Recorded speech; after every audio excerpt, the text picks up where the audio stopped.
কলেজের শিক্ষার্থীরা অপেক্ষা করে নেয়, ঢাকা কলেজের শিক্ষার্থীরা নিজ উদ্যোগে আন্দোলন শুরু করেছে। 2018 সালের যখন হাইকোর্ট থেকে বাতিল করা হয়, আমরা 9 তারিখে 9 জুন আমাদের যে লিগাসি শেখ হাসিনার পতন সেই পুরো সংস্কার আন্দোলন আমরা ঢাকা কলেজের শিক্ষার্থীরা 9 জুন নীলক্ষেত থেকে শুরু করেছি। এখানে যারা আছে অভিভাবকরা সবাই জানেন যে ঢাকা কলেজ যখন আমাদের ঢাকা বিশ্ববিদ্যালয় থেকে কর্মসূচি আসতো, বিকাল 7:30 যে বাংলা গণতন্ত্র হয়েছিল, বিকাল 3:30 দেওয়া হতো। আর আমরা ঢাকা কলেজ 11:20 থেকে সায়েন্স ল্যাব সব বন্ধ করে রাখলাম। এটাই ঢাকা কলেজ। ঢাকা কলেজ কারো নির্দেশনা কিংবা কারো কর্মসূচির অপেক্ষায় কখনো করে নাই। দেশের জন্য দেশের কান্তি যখনই দেশ ক্রাইসিসে পড়েছে তখনই ঢাকা কলেজ সবার আগে ঢাকা কলেজ রাস্তায় রয়েছে।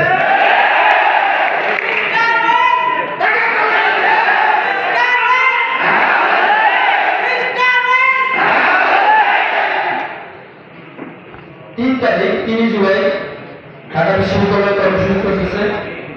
আমি স্মরণ করবো সংক্ষেপে, যেহেতু আমাদের এখানে নাজমুল হাসান ভাই প্রধান সমন্বয়ক ঢাকা কলেজ, আমাদের মইনুর, জোবায়ের, তারপরে তাহমিদ, এখানে নাম ধরলে অনেকেই আছে, গাজী, আমাদের সোহেল।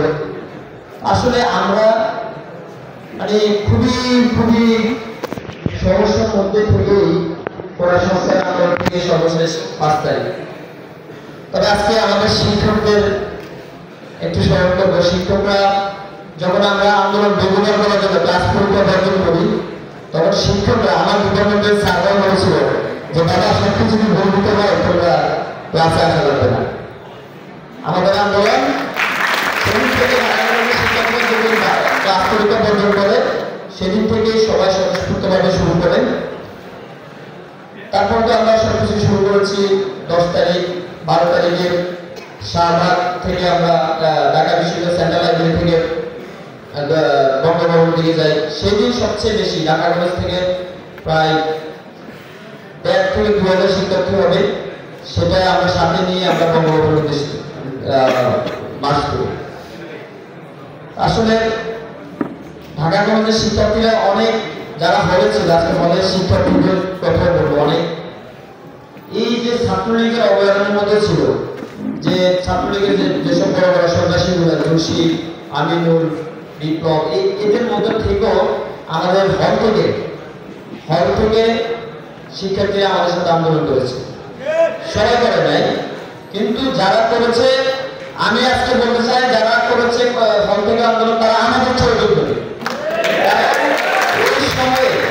ওই সময়ে হল থেকে এসে আন্দোলন করা খুবই চাপ ছিল। যাই হোক, আজকে আমাদের এখানে সমন্বয়ের কথা বলবেন। আমি আমাদের ঢাকা কলেজের কয়েকজন ভাইকে নিয়ে কথা বলতে চাই যে আমাদের সমন্বয়ক জীবন ভাই, এমন একটা সময় পার করছি। জীবন ভাই 19 তারিখে আহত হয়েছে, আমরা খবর পেয়েছি 21 তারিখ। ওনাকে হসপিটালে দেখতে যাইতাম, এখান দিয়ে হাজারীবাগ, তারপর হচ্ছে মোহাম্মদপুর, কত ঘুরে এমন একটা সময় পার করছে, মানে কার সাথে কেউ যোগাযোগ করতে পারে নাই। আমাদের নাজমুল ভাই 15 তারিখ ঢাকা বিশ্ববিদ্যালয়ে যে হামলা হয়েছিল, সেখানে নাজমুল ভাই গুরুতর আহত হয়ে আইসিইউতে ছিল। আসলে আমরা ক্রেডিট নেওয়ার জন্য বা আমাকে ক্রেডিট দিতে হবে এই জন্য আমরা আন্দোলন করি নাই। আমরা যেটার জন্য আন্দোলন করেছি, এই বাংলাদেশে 16টা বছর যে প্যাসিভাগ ছিল, এই প্যাসিভাগ আর যাতে কোনো ব্যক্তি কিংবা প্রতিষ্ঠান কিংবা দল এই প্যাসিভাগ যাতে সৃষ্টি না করতে পারে, সেজন্যই আমাদের আন্দোলন অব্যাহত থাকবে।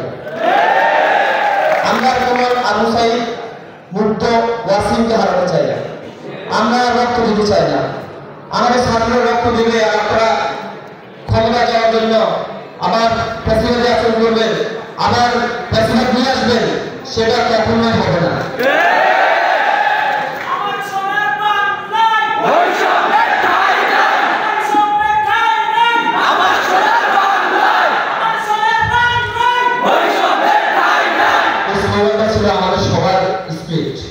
এই স্লোগান দিলেই রাজপথ কাঁপত। আমার সোনার বাংলায় বৈষম্য থাকে না খেয়ে সেই সন্ধ্যা 8টা-9টা বাজত। তারপরও মানে ক্ষুধা লাগতো না, শক্তি থাকতো, অনেক শক্তি পেতাম, খালি পেটে খেতাম পুরা। যেমন সবার টাইম এখানে ঢাকা কলেজের ছাত্রদলের ভাইরা আমাদের কাকদি ভাই, আমি যতদিন সায়েন্স করেছিলাম কাকদিভাইকে ততদিন দেখেছি। কাকদিভাইকে আরো আগে থেকে আমি চিনতাম, সেজন্য কাকদিভাইয়ের সাথে আমার দেখা হলে কথা হতো। তারপর যে শিবিরে যারা আছে প্রত্যেকের অবদান আছে। আমি সর্বশেষ একটা কথা বলতে চাই যে ঢাকা কলেজের প্রত্যেকটি ছাত্র সংগঠন, সামাজিক সংগঠন, আমরা সবাই ভাই, আমরা মিলেমিশে ঢাকা কলেজের সাধারণ শিক্ষার্থীদের জন্য কাজ করব। আমরা নিজের ব্যক্তির জন্য, নিজের পড়ানোর জন্য, নিজের গ্রুপিংয়ের জন্য কাজ করবো না, কাজ করবো। আর আমার অধ্যক্ষ আছেন, স্যারকে এখনই অনুরোধ করবো যে স্যার আমাদের ছাত্র সংসদ খুব দ্রুত দেওয়া দরকার। ছাত্র সংসদ খুবই জরুরি।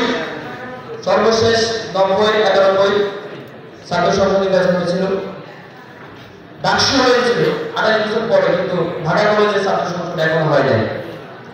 ঢাকা কলেজের ছাত্রদের প্রতিনিধিত্ব করবে ছাত্র সংসদ। সেজন্য জোর দাবি জানাবো ঢাকা কলেজের অতি দ্রুত ছাত্র সংসদ নির্বাচন দিয়ে সাধারণ শিক্ষার্থীদের যে দাবি দেওয়া আছে সেগুলো বাস্তবায়ন করার জন্য, এবং ক্যাম্পাসে যে সহবর্তা, ক্যাম্পাসের পরিবেশ, হল সংস্কার সবকিছু মিলে ঢাকা কলেজের উন্নতির জন্যই আমি মনে করি ছাত্র সংসদ ছাত্রদের জন্য খুব দ্রুত নির্বাচন দিয়ে ঢাকা কলেজের পরিবেশ নিশ্চিত করা হোক। সবাই ভালো থাকবেন। আসসালামু আলাইকুম।